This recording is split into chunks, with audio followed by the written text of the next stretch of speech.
And I think that my toolkit is really starting to be helpful. Mutism and burnout and shutdown, it's the craziest thing. It is the wildest thing.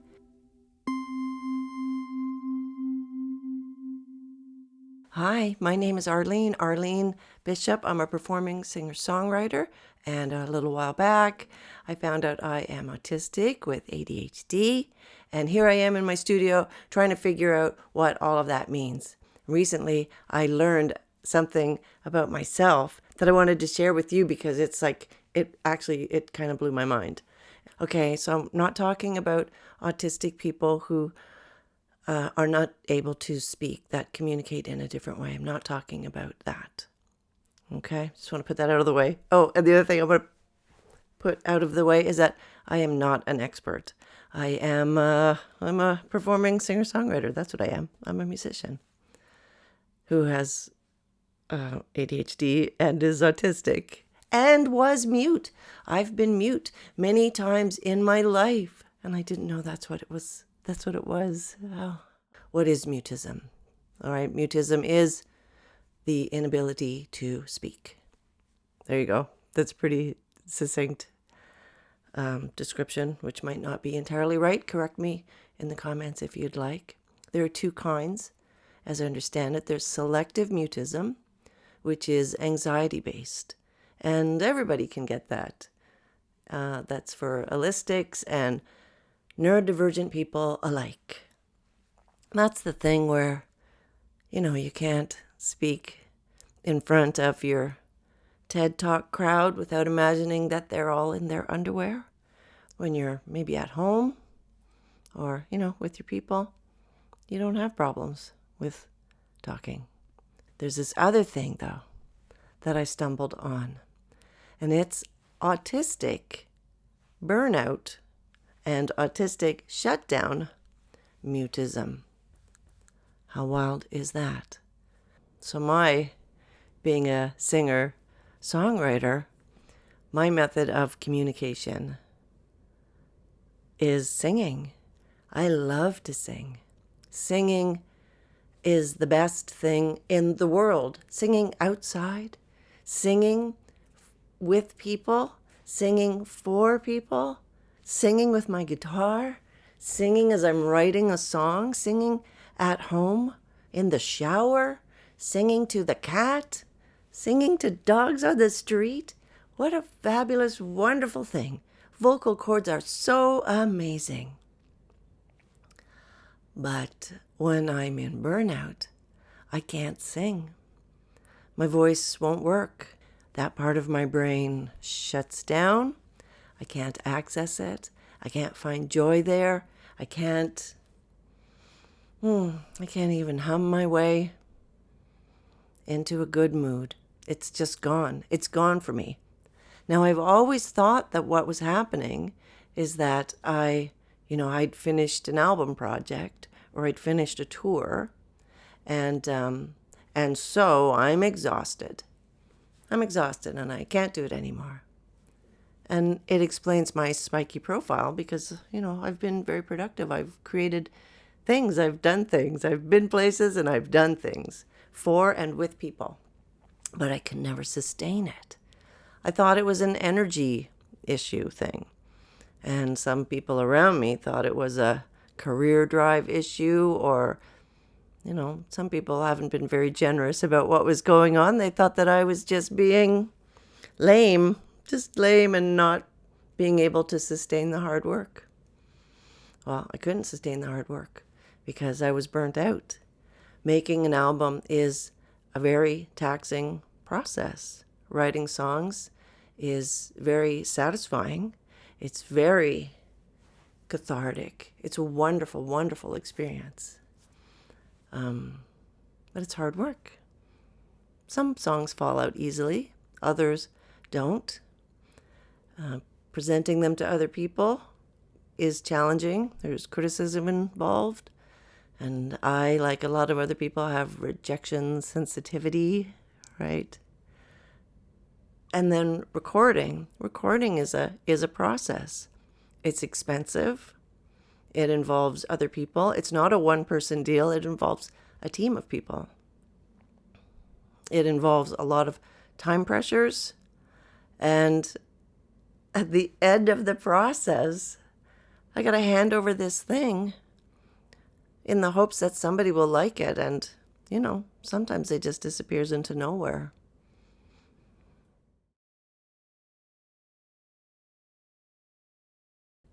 So what was happening there is I was overwhelmed. That was too much information for my brain to process. I went into burnout at the end of every music project. I mean, it's happened at other things as well, but I definitely have a pattern of burnout that correlates with my professional career. It's been 18 months since my diagnosis, 18 and then 6 months. And in that time, I've learned a bunch of stuff, and I have a little tiny toolkit. And I think that my toolkit is really starting to be helpful because I am singing again. I'm singing, I'm writing, I'm singing. I'm so excited. I'm actually going to do a live stream, which I'll tell you about.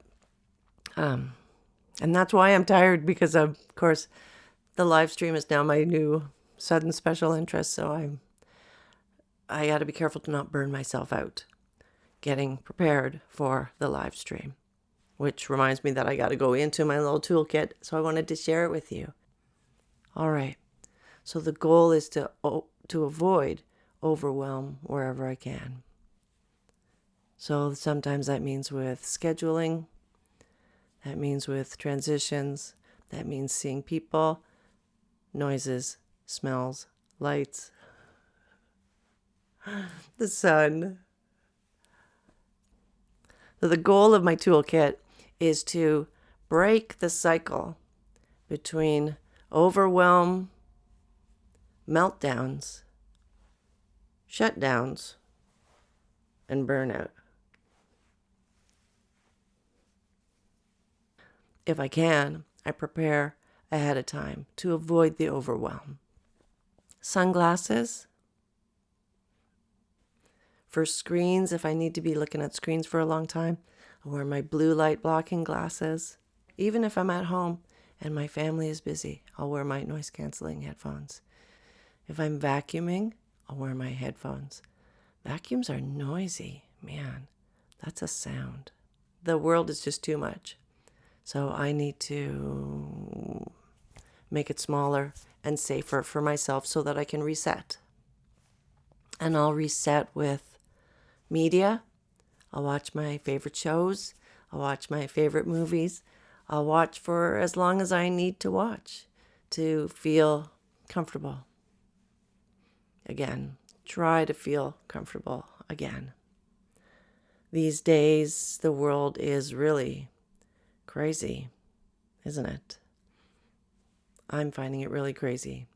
Politically, there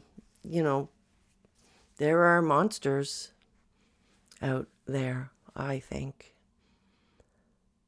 Yeah, so I need to limit what it is that I watch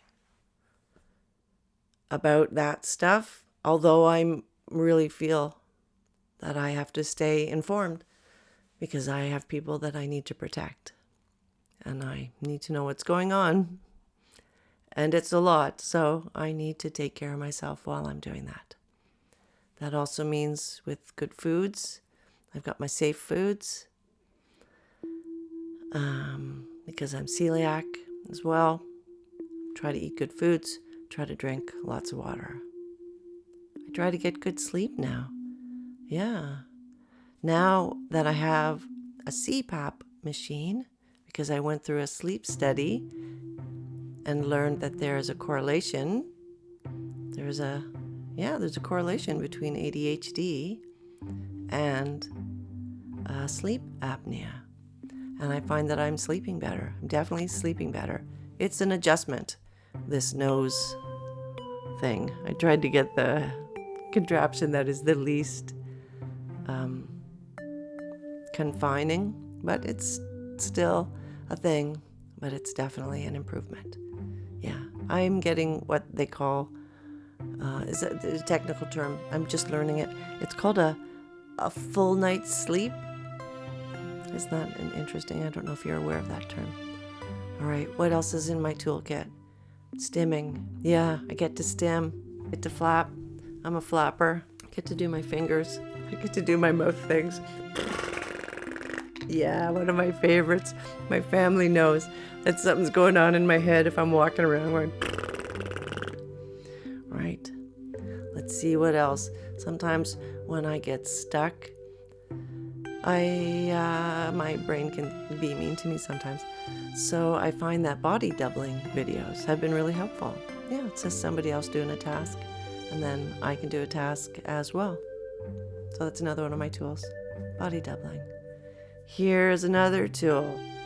I'm really lucky that I have an ADHD med that works. It really helps me. It helps my brain. It helps to keep my ADHD from beating up my autism, I think, really is what it comes down to. That's what it does. Did I tell you?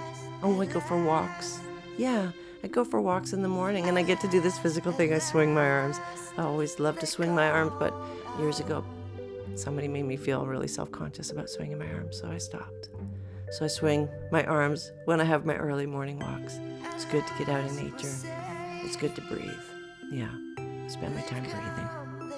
Not like life and death breathing, which is, now that I'm thinking about it, I'm thinking about breathing. Thanks a lot, Arlene. No, I mean conscious breathing. Yes. That's a long enough list. I'm so glad that you came by, and I'm so glad it seems to be lifting. And I'm going to take the rest of my day to reset. Well, thank you again. Thank you for coming by. Leave me a comment. I'd love to hear. Does this affect you? Is this a thing for you as well? Mutism? Yeah, subscribe if you're into it. And you take care of yourself. I'm going to take care of myself. And I hope to see you soon. Thank you very much. Bye-bye.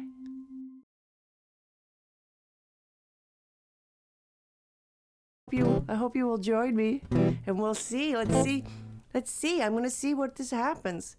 I mean, I'm so excited after this burnout of being stuck without a voice. But I am a musician. I am. Yes, I am a musician. I'm so excited about singing again. Oh, does that mean my burnout is cured? Am I cured now?